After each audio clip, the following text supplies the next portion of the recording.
Muy buenos días, qué bueno poder estar aquí una vez más para compartir el mensaje de la palabra de Dios. Saludo a todas las personas que nos siguen con la paz del Señor.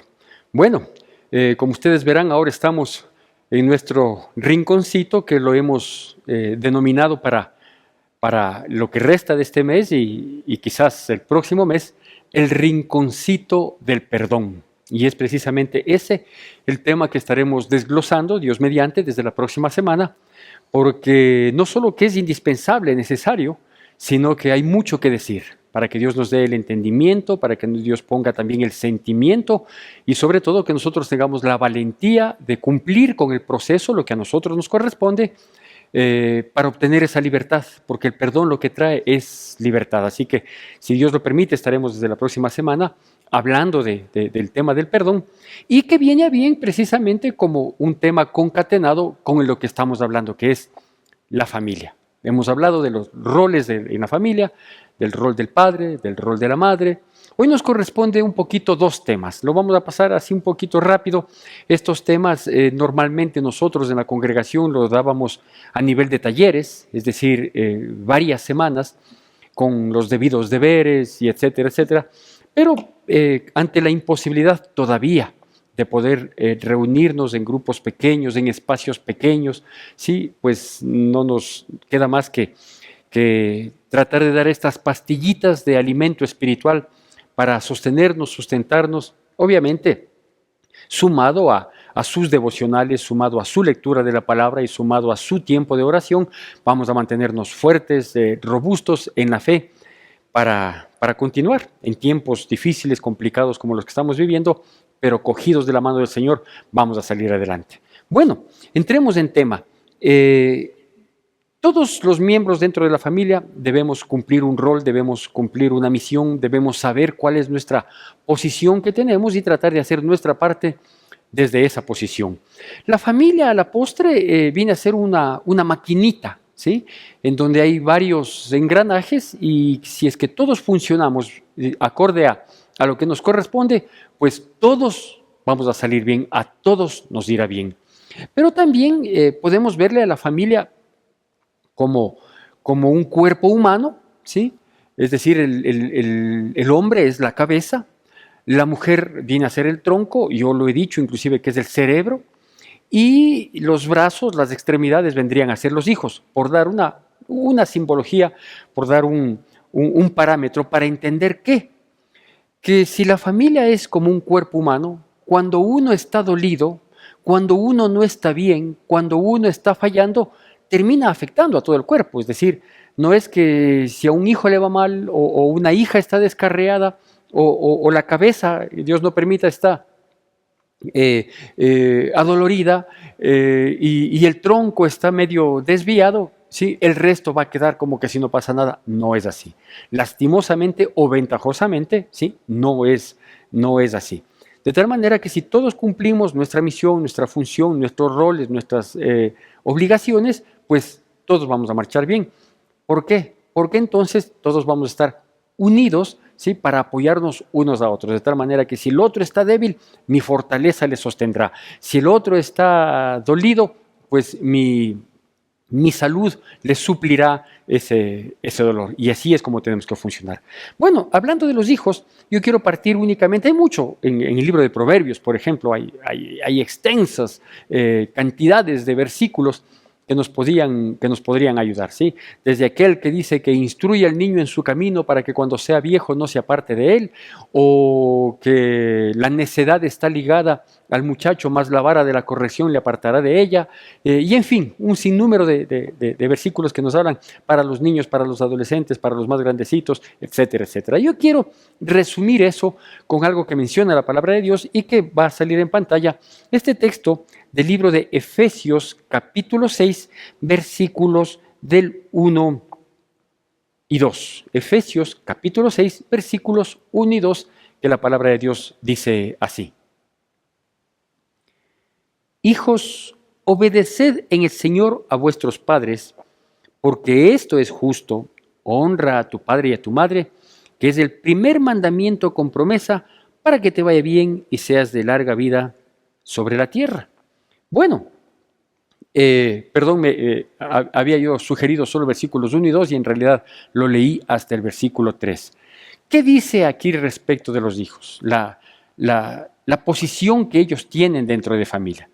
Dice que los hijos, mientras sean hijos, es decir, mientras vivan dentro de casa, mientras dependan de sus padres hasta en el aspecto emocional y sentimental, ¿sí?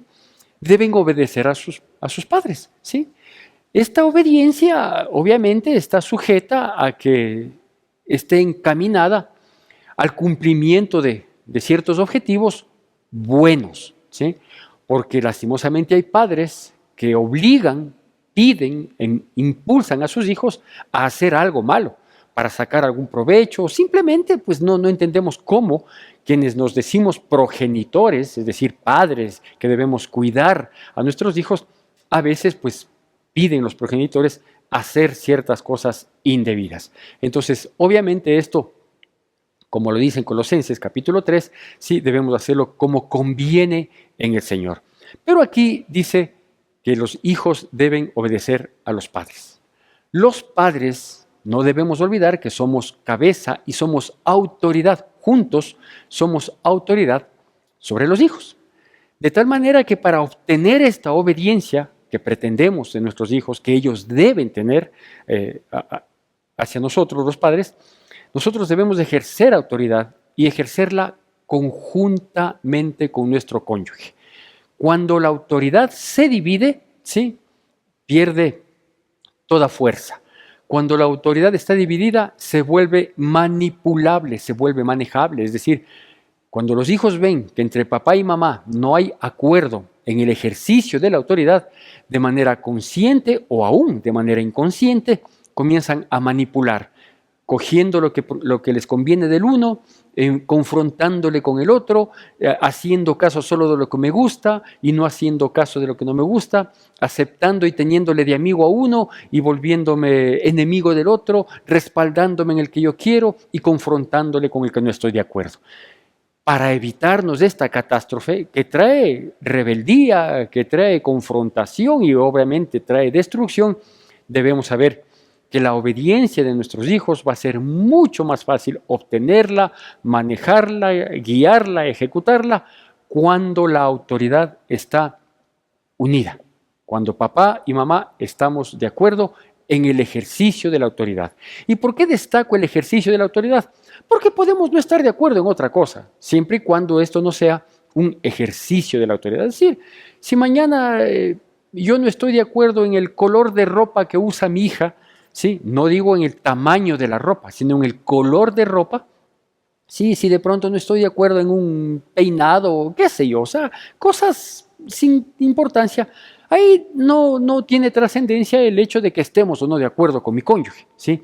Pero en cuanto ellos deben obediencia, es decir, en las cosas que son correctas, en las que se deben manejar verdaderamente, en cuestión principios, valores, en responsabilidades que ellos tienen que cumplir, ahí sí nosotros debemos estar plenamente de acuerdo, al menos delante de ellos, aunque luego tengamos que discutirlo en el lugar secreto, ¿sí?, y decir, mira, hasta ponernos de acuerdo, pero delante de ellos y en el ejercicio de la autoridad debemos estar unidos, sabiendo que el hombre es la cabeza, la mujer es la ayuda idónea y de ese modo exponemos nuestra autoridad a nuestros hijos. Y los hijos, pues los hijos tienen que obedecer, ¿sí? Es difícil, vea, yo sé que es así.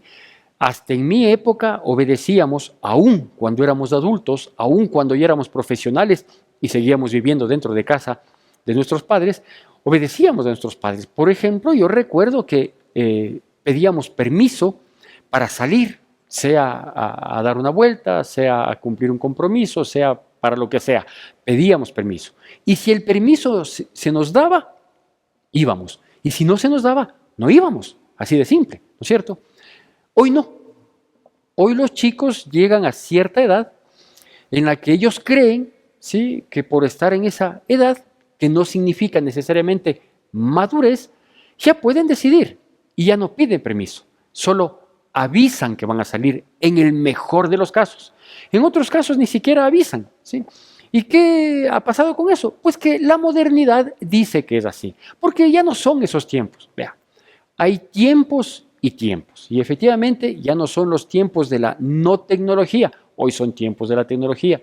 Ya no son tiempos del sacrificio en el trabajo del hogar, porque hoy tenemos varias doras que nos ayudan, ¿no es cierto? Las batidoras, las lavadoras, las secadoras, ¿sí? Y un poco de electrodomésticos que nos ayudan. Perfecto, ahí hay que actualizarse, hay que estar a la par de las circunstancias, porque eso repercute en una ayuda, en un beneficio del hogar.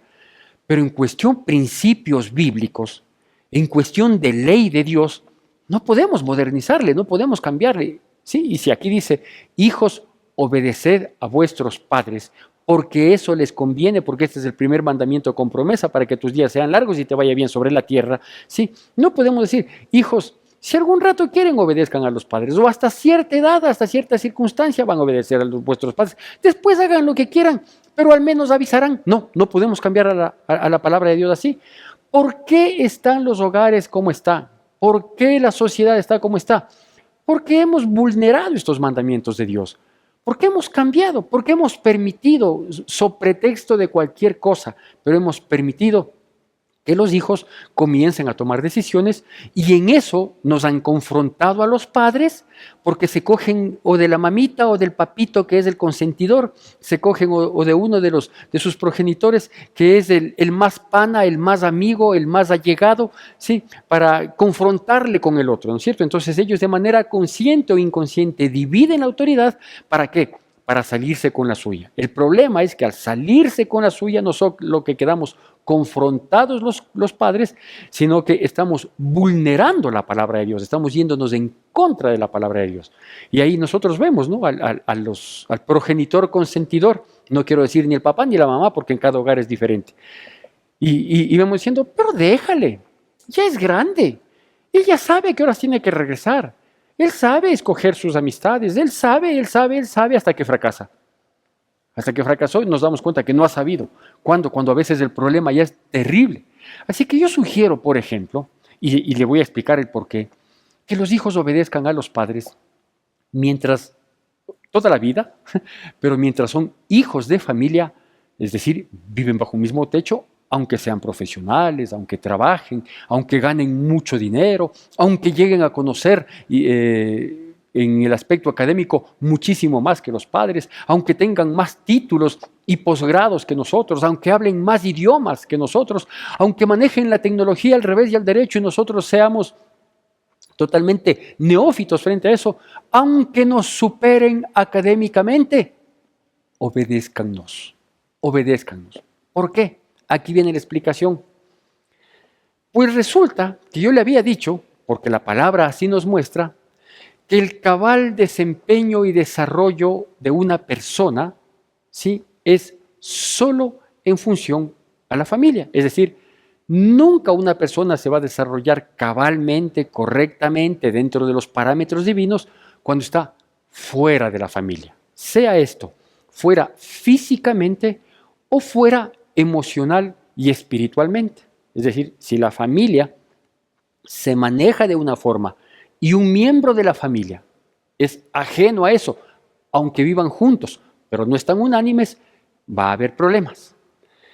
Pero el problema se agudiza cuando nosotros, dentro del núcleo de la sociedad, que es la familia, es decir, dentro de esa célula de donde emana, de donde surge, de donde se genera a las personas.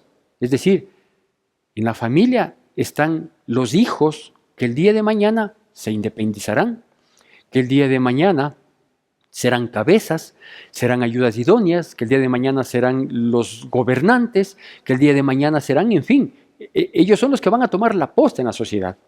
Pero si en el núcleo de la sociedad, que es la familia, no fueron formados, no fueron obedientes, no fueron criados, no fueron instruidos y educados con principios, con valores, como por ejemplo la obediencia, muy difícilmente van a obedecer afuera.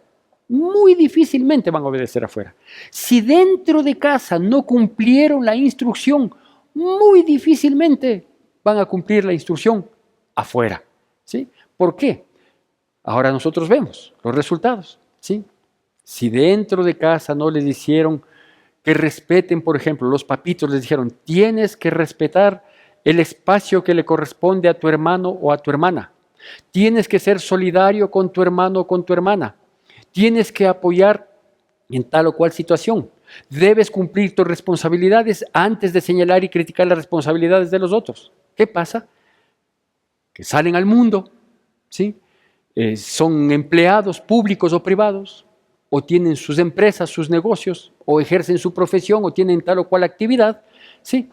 Y si no tuvieron bien claro eso que dentro de casa se les dijo y que tenían que cumplirlo obedientemente, luego salen y encontramos lo que tenemos hoy, ¿sí? Que no respetan nada, el espacio ajeno, se sienten con derecho ilimitado, hacen lo que les place, creen que los recursos públicos o privados son de su entera disposición, ¿sí? Se aprovechan, no son honrados, no son honestos, no son transparentes, ¿sí? ¿Por qué? Porque no obedecieron dentro de casa. ¿Sí sabe cuál es la diferencia entre las generaciones, que ya somos las últimas, tristemente, entre el comportamiento de las generaciones? No estoy hablando de casos específicos, porque yo sé que hay una mayoría que, gracias a Dios, mantenemos todavía principios, valores, ¿sí? Y que una minoría son los que lastimosamente hacen quedar mal al grupo, a la generación. ¿Por qué digo? Es que quienes hemos sido educados de ese modo, con rigurosidad inclusive en muchos de los casos, sí, procuramos sostener a la familia bajo el parámetro tradicional, si que usted quiere llamarlo, bajo los parámetros divinos. ¿Por qué? Porque fuimos criados de esa manera, porque fuimos educados de esa manera y porque terminamos, por último, obedeciendo a ese sistema. ¿A cuál sistema? A este. Si usted quiere decirle al antiguo, al pasado de moda, dígale como quiera. A este sistema obedecimos. Salimos de este sistema, mire el desorden, mire todo lo que sucede hoy en día, ¿sí? Por mencionar la multitud de fiestas clandestinas, las orgías que existen, los consumos de licor y droga excesivos que existen, cuando hubo una restricción, y existe todavía la restricción dentro de la pandemia que está viviendo el mundo entero y está viviendo nuestro país, ¿sí? ¿Qué hacen esos chicos jugándose el físico y exponiéndose para contagiarse, contagiar a sus adultos y que terminaron muriendo? ¿Sí? Desobedecieron, en términos generales. Desobedecieron, así de simple. Entonces es necesario que nuestros hijos sepan que hay que obedecer, porque cuando uno aprende a tener límites y a obedecer a la autoridad dentro de casa, le va a ser menos complicado obedecer a la autoridad fuera de casa y tener límites en los ámbitos en los que luego se desarrolla. Normalmente o principalmente el ámbito laboral. ¿Qué gano con esto? Lo que gano con esto es primero que voy a ser una persona con parámetros para manejarme dentro de una sociedad. Como digo, con límites, voy a respetar el derecho ajeno. ¿Por qué? Porque eso aprendí dentro de casa. Ese es un beneficio, por ejemplo, que obtuvimos las familias numerosas. No digo con esto que las familias de menos número, porque yo vengo de una familia de 7 hermanos. Yo soy el sexto. Y tengo apenas 3 hijos. Entonces no es que estoy llevándome un mérito y juzgando a mi propia familia. No es así. Pero digo, era una ayudita que teníamos las familias numerosas porque aprendíamos a ser solidarios, a respetarnos, a apoyarnos, a colaborarnos. Por ejemplo, mi hermano mayor tenía gran responsabilidad para conmigo, que yo fui el menor por 9 años, luego vino mi último hermano, y él tenía gran responsabilidad. ¿Sí? Y esa responsabilidad que él tuvo para conmigo, me la pasó, ¿sí? Para yo tener responsabilidad frente a todas mis obligaciones, a todas las cosas que yo tenía que hacer, porque él me instruyó inclusive. Es decir, él no solo que me demostraba con su actitud, sino que inclusive me hablaba, hasta cuando yo era grande, hasta cuando estuve en la universidad. Obviamente él ya era padre de familia, ya tenía sus 2 títulos profesionales y toda la situación, y él me hablaba y me decía, mira, Santi, esto es así, asado, ten cuidado, ¿sí? Y yo le escuchaba, porque así nos manejábamos las familias. Ahora no. Ahora entre los hermanos se tratan mal, se insultan, se agreden, no se pasan palabra, mejor así de lejos, son enemigos dentro de casa, imagínense. Y la pregunta ahí es, ¿y los papás que no hacen obedecer? Bueno, Dejando esta partecita así en términos generales nada más, que creo que es pertinente recordarlo, es pertinente sacarlo nuevamente a flote, porque muchas veces estos principios, estos valores han estado sepultados en el pasado, han sido criticados inclusive. Pasemos a algo que suele suceder cuando nosotros no cumplimos esta parte. Este tema que acabamos de hablar eran los roles dentro de la familia, el rol del padre, de la madre y de los hijos, en términos muy, muy generales.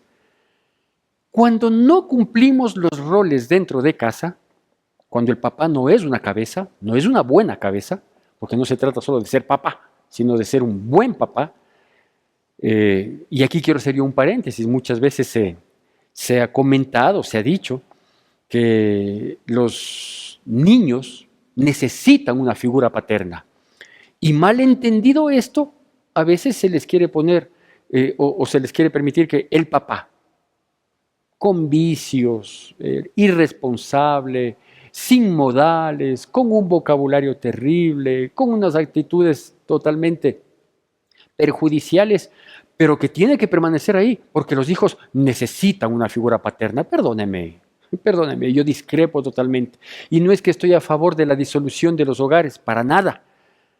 Pero los hijos necesitan una buena figura paterna. De tal manera que si es mala, perdóneme, es preferible que no esté, que no exista, que no haya, que desaparezca. Porque más daño va a causar mostrándose como un pésimo modelo, ¿sí?, que por último no tener un modelo, ¿sí? El que tiene oído oiga lo que estoy diciendo. Así que cierro paréntesis y continúo. Digo, cuando no cumplimos los roles, las responsabilidades, los miembros de una familia, el padre como cabeza, la madre como una ayuda idónea, como esa mujer sabia que edifica la casa, los hijos viviendo en obediencia, en sujeción, siendo aporte, siendo de colaboración, no solo de preocupación y de consumo, sino también aportando con lo que puedan, con lo que se les encarga. Cuando esto no funciona, como tristemente no funciona, porque usted me dirá, el pastor da unas charlas muy idealistas, el pastor da unas charlas ilusorias, ¿sí? Eso que él menciona, eso que él pide, es tan lejos de una realidad. Yo sé que es lejos de una realidad. Yo conozco la realidad. Yo hablo con las personas que viven en esta realidad. Muchas de las cosas también me afectan a mí, a mi familia, esta realidad que quiere imponerse o que se ha impuesto, ¿sí? Pero mi obligación es decirle cuál es el diseño divino. Porque cuando cumplimos el diseño divino, entonces somos personas con verdadero éxito. Y hablo de verdadero éxito, sí. El éxito que Dios propone para nuestras vidas, que tengamos vida y que la tengamos en abundancia. Ese es un verdadero éxito. Ahora está tergiversado el concepto de éxito. Éxito ahora es tener mucho dinero, aunque uno sea un perdido, sea un ladrón, sea un corrupto, un irresponsable, pero si tiene mucho dinero, éxito, ¿sí? Entonces hay que recordar los conceptos, hay que volver a las raíces si es que queremos que las cosas nos vayan bien. Y de paso le digo que sí nos pueden ir bien, aunque no es fácil. Porque hay toda una corriente pecaminosa, diabólica del mundo que quiere arrastrarnos con sus conceptos, con sus principios, con sus valores que han cambiado, porque ahora ya no existe valores, porque todo es relativo. Pero quienes estamos tomados de la mano de Dios y confiamos en el poder de Dios y nos sometemos y nos sujetamos, claro que podemos vivir de acuerdo al diseño y por lo tanto ser exitosos, ¿sí? Fácil no es. ¿Qué sucede cuando no cumplimos los roles? Pues que entramos en conflicto, ¿sí? Así que yo quiero hablarles rápidamente, un poquito así de manera muy breve, cómo tratar de resolver los conflictos. Insisto, cuando no cumplimos cada uno nuestra misión, nuestro rol, cuando no hacemos nuestra parte, que es lo típico, tristemente, ¿sí? Que el hogar ideal del pastor, ¿sí? Se ve alterado, tergiversado por los incumplimientos, por las desobediencias, por dejarnos llevar por la mayoría, porque hacemos lo que queremos, porque no queremos sujetarnos a nadie, ¿sí? Obviamente eso termina en conflicto, en bronca, en confrontación, en relajo y eso destruye, ¿sí? ¿Qué hacer frente a esto? Lo primero que yo quiero decirle es que Los conflictos con las otras personas se resuelven cuando comenzamos a resolver nuestros propios conflictos, ¿sí? Es decir, no espere que todas las situaciones se sanen maravillosamente, mágicamente, con el cónyuge si es que vivimos en conflicto, con los hijos si es que vivimos en conflicto, o entre hermanos, o de los hijos hacia los padres, si es que antes no solucionamos el conflicto interno. La palabra de Dios dice así en el libro de Santiago, capítulo 4, versículo 1. Santiago, capítulo 4, versículo 1, que va a salir en pantalla. Dice así: ¿de dónde vienen las guerras y los pleitos entre vosotros? ¿No es de vuestras pasiones las cuales combaten en vuestros miembros? Claramente, dice, ¿de dónde viene todo el conflicto, toda la confrontación, toda esta discrepancia, todo este relajo, esta guerra, esta lucha que se vive dentro de los hogares? Dice, no es de tu guerra interna, de las pasiones que combaten dentro de sí. La gran guerra, la gran lucha que tenemos internamente es entre el querer, ¿sí?, y el deber. Yo debo comportarme de tal manera, pero quiero comportarme de esta otra. Yo sé que no debo hacer eso, pero me da la gana hacerlo. Es un combate interno, que obviamente ese combate interno está ganando o está ganado, ¿sí?, por todo lo que sea contrario a la voluntad de Dios. Pero mijito, no tomes, no bebas. El licor hace daño, pero yo quiero. Y estoy con mis amigos y así me divierto. ¿Cuál es el problema? Y la Biblia dice, no os embriaguéis con vino en lo cual hay disolución. ¿Sí se da cuenta? Por decir algo, ¿no es cierto? Pero mijito, mijita, manténgase virgen hasta el matrimonio para que llegue, para que ese sea el mejor regalo que usted le da a su cónyuge cuando se casa. ¡Ay, estás pasado de moda! ¿Cómo vas a querer eso? Si nos amamos, nos entregamos. Lo importante es que nos cuidemos para que no quede, para no embarazarnos. ¿Sí? Cuando la Biblia dice, no fornicarás, porque el único pecado que atenta contra el cuerpo de manera directa es la fornicación. Entonces, si se da cuenta, es entre el deber y el querer los combates que tenemos. De tal manera que lo primero que nosotros debemos hacer es tratar de reconocer lo mal que nosotros estamos para luego reconocer lo mal que nos está yendo con el prójimo. Si yo no reconozco lo mal que yo estoy, pues déjeme decirle que nunca voy a poder resolver los problemas con el resto de personas.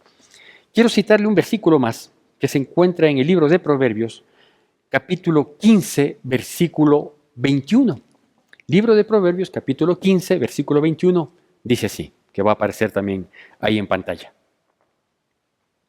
La necedad es alegría al falto de entendimiento, mas el hombre entendido endereza sus pasos.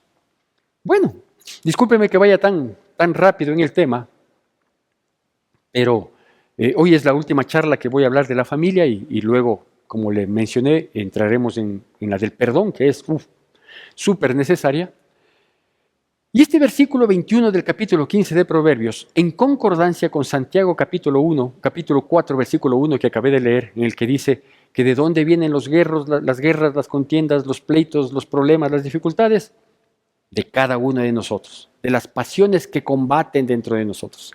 ¿Cuál es el combate que hay dentro de nosotros? Entre el deber y el querer. El deber está obnubilado y el querer es el que sale a flote. El paso que hay que dar, digo, es reconocer que yo estoy mal. El resto también está mal, claro. Y es más fácil para mí mirar lo mal que está en el resto que mirar lo mío. Pero lo importante y el primer paso es mirar que yo estoy mal.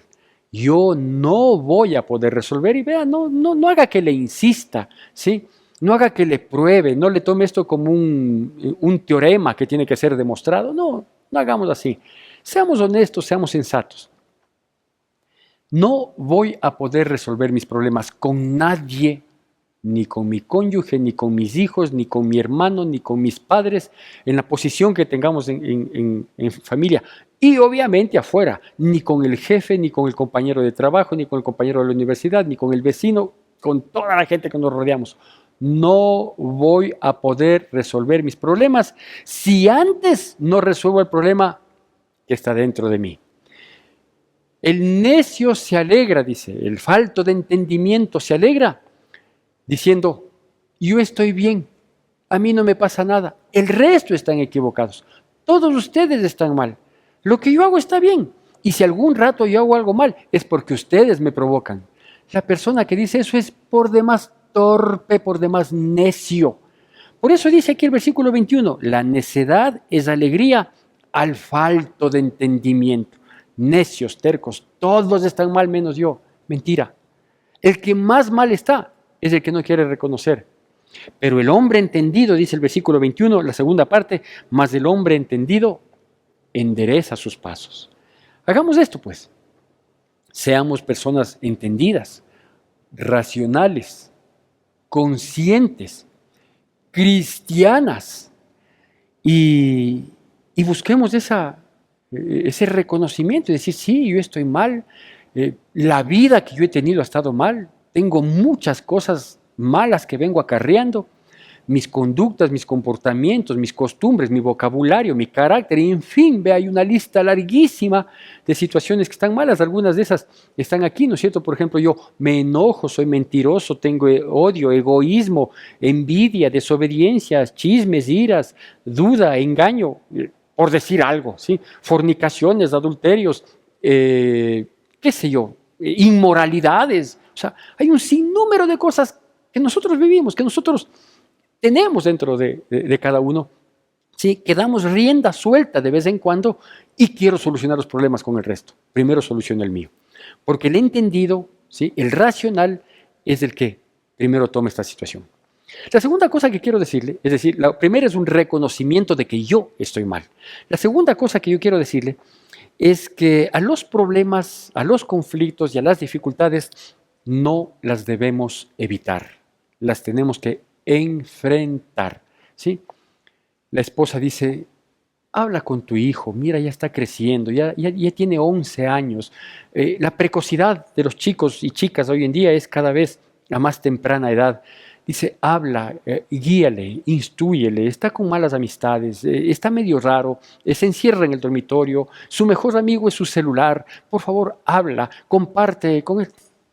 Deja nomás, no, vos qué te metes, yo sabré. Así mismo es, así son todos los chicos, ¿cuál es el problema? Todos se van para el infierno. Que el nuestro también se vaya, ¿cuál es el problema? ¿No es cierto? Sí. Y uno evade o simplemente dice, no, ese problema lo soluciono dándole cosas materiales. Vea, evadir los problemas no los soluciona. ¿Sabe qué soluciona los problemas? Enfrentarlos. Y decir, sí, hay un problema. Ya le dije, primero el problema soy yo, luego tengo que tratar de ver cuáles son los problemas, igualmente reconocer el grado de responsabilidad que tengo frente a ese problema. ¿Sabe que hay muchas parejas que viven una vida de apariencia? Es decir, delante de la sociedad, de las familias, todo, aparentan ser una pareja. ¿Sí? No se les ve qué bestia, qué felices son, ¿no? Pero aparentan ser una pareja. En algunos casos sí, son grandes maestros de la comedia, son grandes maestros del teatro, porque a ratos aparentan hasta ser románticos, hasta tener una buena relación, aparentan, qué sé yo, tantas cosas, ¿sí? Pero está rota la comunicación, está rota la relación, está roto absolutamente todo.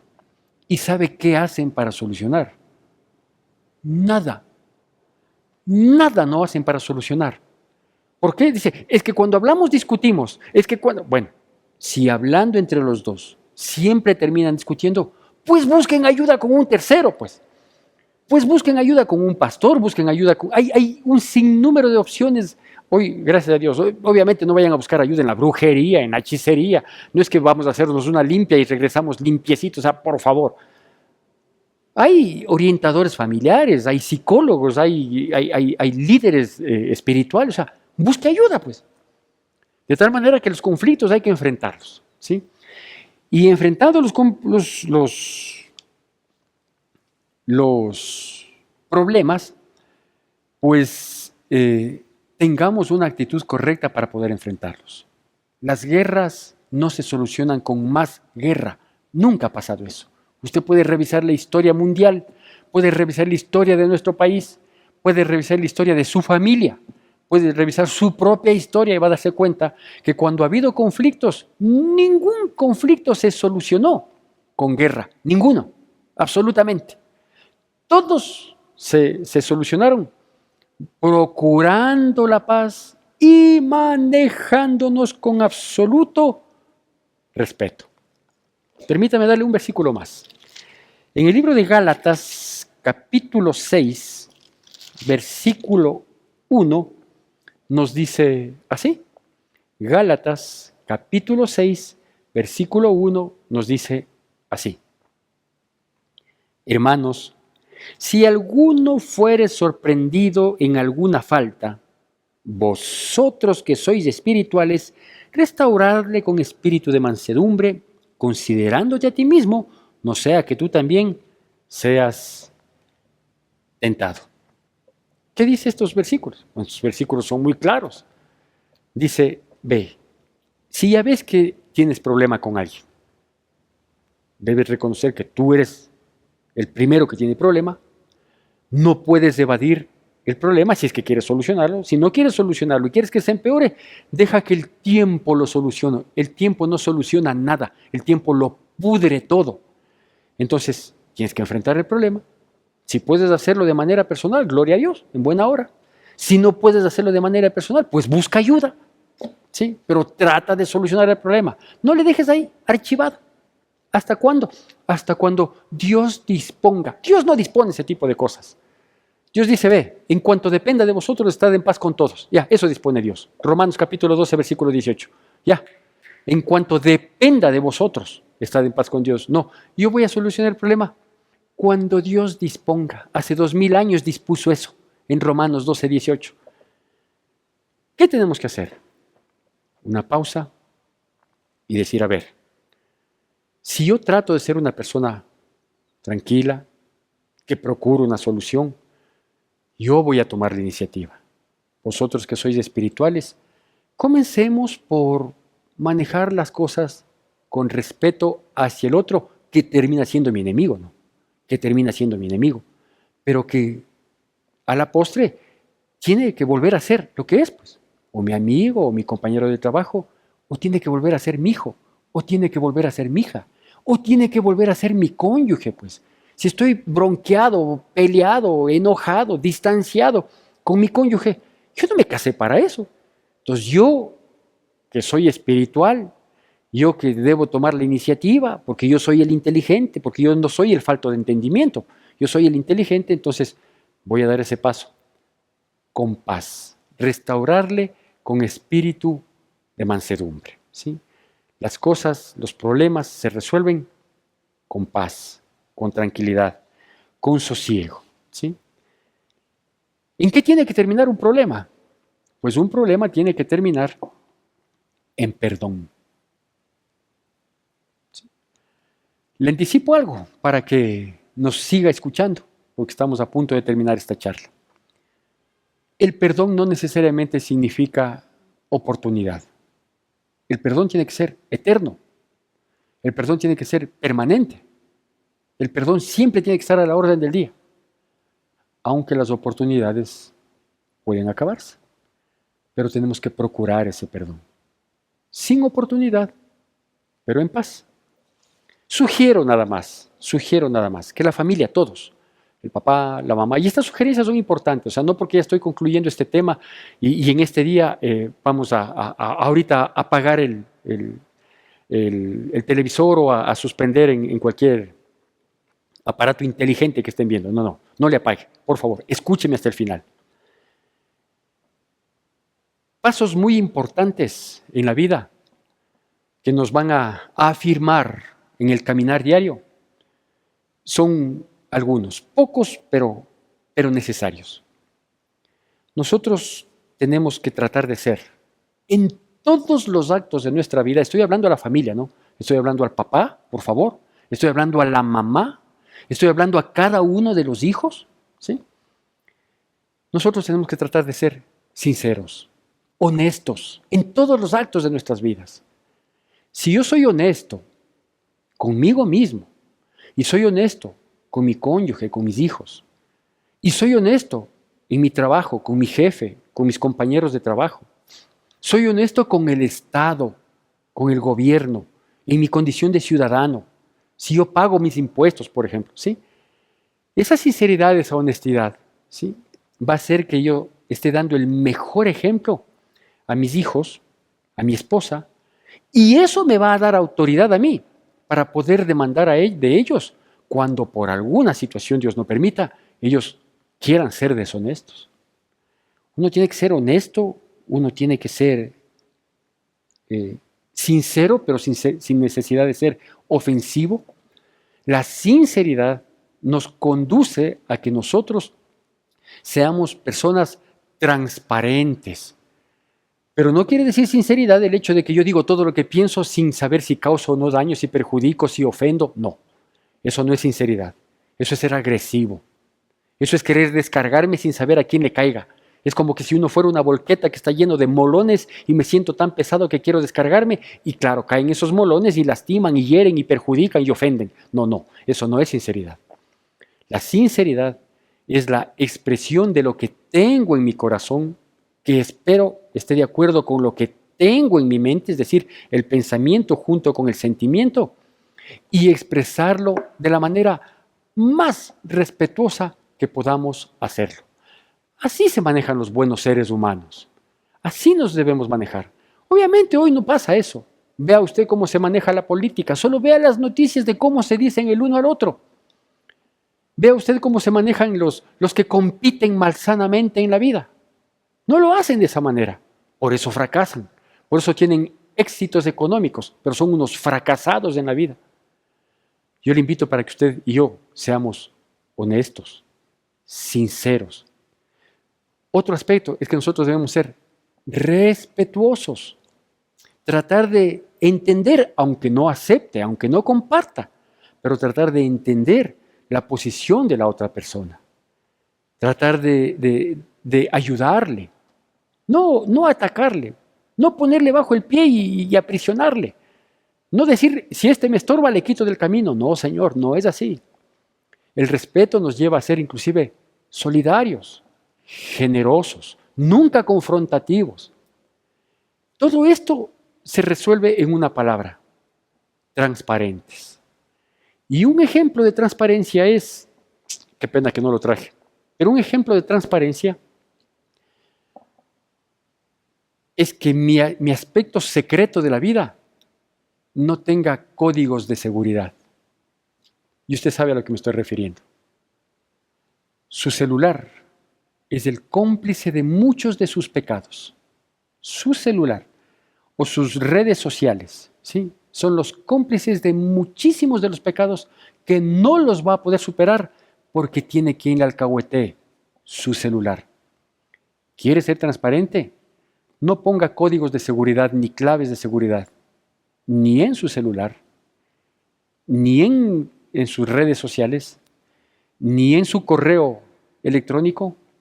Deje abierto para que miren sus hijos, para que mire su esposa, para que mire su esposo, ¿sí? No se corra a varias cuadras cuando le llaman por teléfono.